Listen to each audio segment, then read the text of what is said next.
those seeds, it'll be okay. Tell me all your needs and I will help you grow. Oh, hey everybody. Didn't see you there. Sorry, I was just talking to my little seed friends today. I'm Mr. Max from GrowingGreat. Welcome to my kitchen again. And today we have a pretty fun activity for you guys, and it's called planting in the kitchen. And I think a pretty good place to start is with this very colorful assortment of fruits and vegetables you may have noticed behind me. And whether they are a strawberry or a tomato, one thing all of these fruits and veggies have in common is that they have seeds. And today, our activity is going to be harvesting the seeds from our fruits and veggies here and planting them in their own potting soil beds. I think a fair place to start next is with discussing what we're gonna need today. And wouldn't you know, I think that's my delivery guy right now. Let's go check the door. Hello? It's weird. Oh! Thank you! Got our soil. Wow, you know, that was super kind of him to deliver on such short notice, but I think I got a little bit too much potting soil. Let's see if we can get a more modest quantity. Okay, so before we get started with the soil, I think it's only fair to Mom and Dad's kitchen that we try to lay down paper bags so that we can protect and try to keep our working area as clean as possible. Don't want all that dirt to get inside, right? All right, everybody, so now that we got our workstation all set up, we have our soil ready and waiting. Let's just go over what we're gonna need today, because there's not much. We have our fruits and vegetables waiting on standby. And for my container today, I've chosen to use half of an egg carton, but you can use old yogurt containers, the bottom of milk cartons, almost anything that'll hold soil. So we ain't gonna be too picky about that. Okay, so first, we need the water to have some exit so that it can drain. So we're gonna start by poking the little tiny holes in the bottom of our containers, just like so.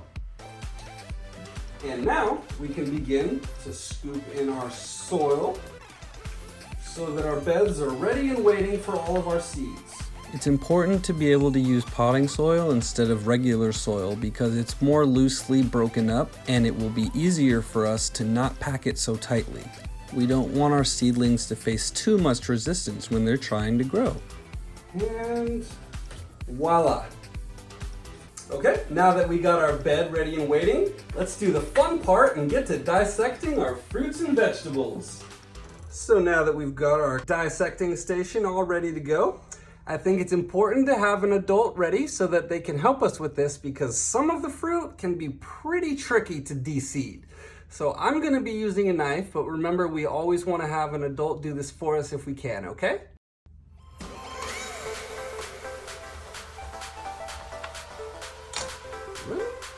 You see the seeds that we're going for? So we just those out. And two.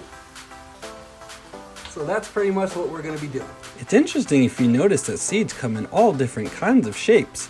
Where the larger seeds have the biggest advantage is when it comes to surviving in harsher conditions. Otherwise, most seeds are created equally. After some hard work, as you can see, we are left with our seeds. And remember, at home, you can choose a bell pepper, a lemon, or an apple, or anything you want really. But I think I'm gonna go with the lemon, tomato, and apple seeds. So now that we've got our potting soil bed all ready and we have numerous seeds ready to go, I think it's very important to stay organized in general, but especially when we're doing some planting. We have to know what goes where, right? So if you just take a simple Sharpie and mark each of these spaces with an L, an A, and a T. And we can have 2 spots with each of those, because we have 6 spaces, right? So now we know where everybody's supposed to go. Let's go ahead and plant them in. So I guess we should start with our tomato seeds. So we go to the corresponding T location, and we poke a little hole with our finger, just getting about to the first line. We drop our seeds in there. and put them to bed. Make sure everybody's all tucked in.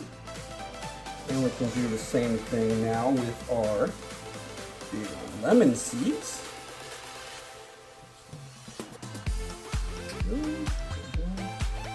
We only want to put a couple of seeds in each space tops because we want to make sure that they all have room to grow. And because our seedlings are going to be so small, it's always better to plant them too shallow as opposed to too deep.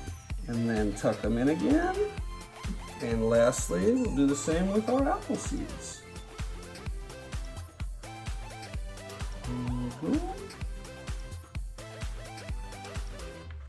And then the same on the other side. 1 and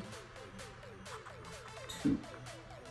So there you go. That's basically all we're going to do, and just make sure that it's as even and uniform as we can get it.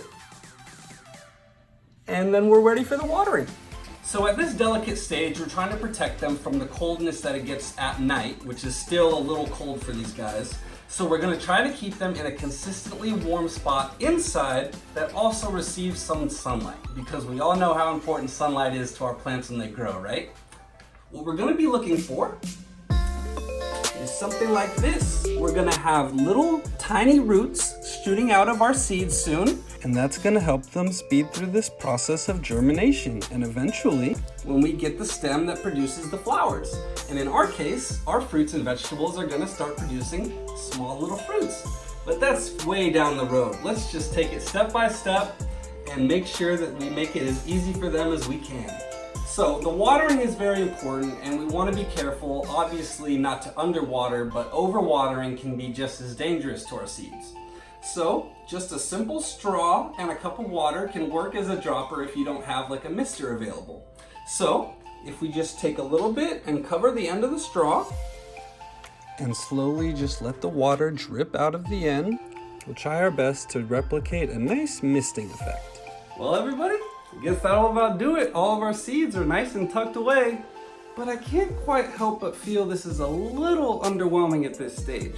I wish I could show you a finished product, but luckily, my aunt and my grandmother Baba are pretty good growers themselves, and take a look at what happened when she just took a simple seed from her grapefruit. So, my dearest Baba, what gave you the idea to start planting your seeds from fruit on your porch? Well, one morning I cut open a grapefruit for my breakfast, and the seed right there was starting to sprout. Really? Yes, so I said, oh, it wants to grow. So I stuck it in a little pot with some mud, and pretty soon it had some leaves, and I put it in a bigger pot, and then a bigger pot, and by now it's in a pretty big pot, and it's a beautiful big shrub, and I love it. As we can see, beautiful. Thank you so much for sharing that with us today, Baba. I really appreciate it. And I gotta give a shout out to Del Monte for sponsoring Growing Great's Veggies and Fruits program.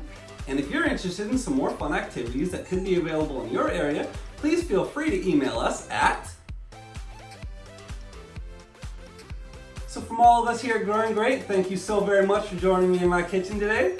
I'm Mr. Max. See you next time. Bye, everybody.